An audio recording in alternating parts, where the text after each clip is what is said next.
जरूर भाग्य लाभलं आहे की असा नेता आपल्या परिसरामध्ये निवासस्थानी आहे आणि प्रत्येक मराठी माणसासाठी झगडत असणारा।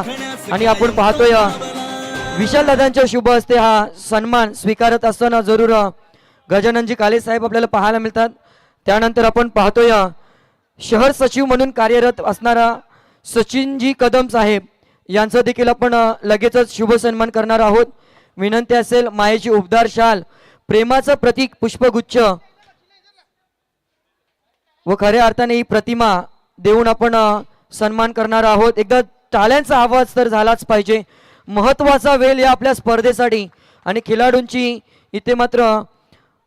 त्यानंतर आपण पाहतोय विभाग अध्यक्ष अमोलजी ऐवले साहेब यांचा देखील सन्मान आपल्या व्यासपीठावर केला जाईल। त्या सन्मानाचा स्वीकार जरूर अमोलजी ऐवले साहेब करत आहेत। विशाल साहेबांच्या शुभ हस्ते आपण हा सन्मान करतोय। त्यानंतर जनहित कक्ष शहर अध्यक्ष आदरणीय ॲडव्होकेट निलेशजी बागडे साहेब यांचा देखील सन्मान या स्पर्धेच्या माध्यमातून केला जाईल। त्या सन्मानाचा स्वीकार जरूर साहेबांना विनंती आहे की आपण जरूर करावा। त्यानंतर रजा घेण्या अगोदर सर आपलं मार्गदर्शन जरूर हवंय आणि त्यासाठी आम्ही जरूर घाई करतोय। तर मित्रांनो आपण साहेबांचं मार्गदर्शन जरूर थोडक्यात ऐकणार आहोत। फार व्यत्यय आणत नाही तुमच्या पूर्ण क्रिकेट मॅचमध्ये। शिवराज प्रतिष्ठान आणि कैलासवासी मंदार उमणे स्मरणार्थ आमचे सहकारी मित्र कट्टर शिवसैनिक, आजकाल खोटे शिवसैनिक खूप फिरत आहेत मार्केटमध्ये, रेट कार्ड आहे, मेनू कार्ड आहे, पण शिवसेनेची खऱ्या अर्थाने सिवूडमध्ये कायम मशाल पेटवत ठेवणारे आमचे मित्र विशाल आणि त्याचे सर्व सहकारी यांचं मनापासून अभिनंदन आणि कौतुक करतो।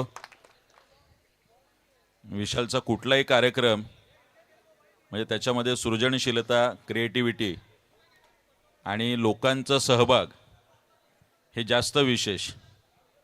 आजकाल करोडो रुपये खर्च करून मार्केटमध्ये खूप खोट्या लोकांचे कार्यक्रम चालू असतात, तिथं आपलं कुत्रं येत नाही, पण इथे मोठ्या प्रमाणात लोकांचा सहभाग आहे, तरुणांचा उत्साह आहे। आणि क्रिकेट हा मला वाटतं भारताचा आत्मा आहे आणि तो गल्लोगल्लीत असतो। आम्ही याच क्रिकेट खेळता खेळता कधी नेते झालो कळलं नाही।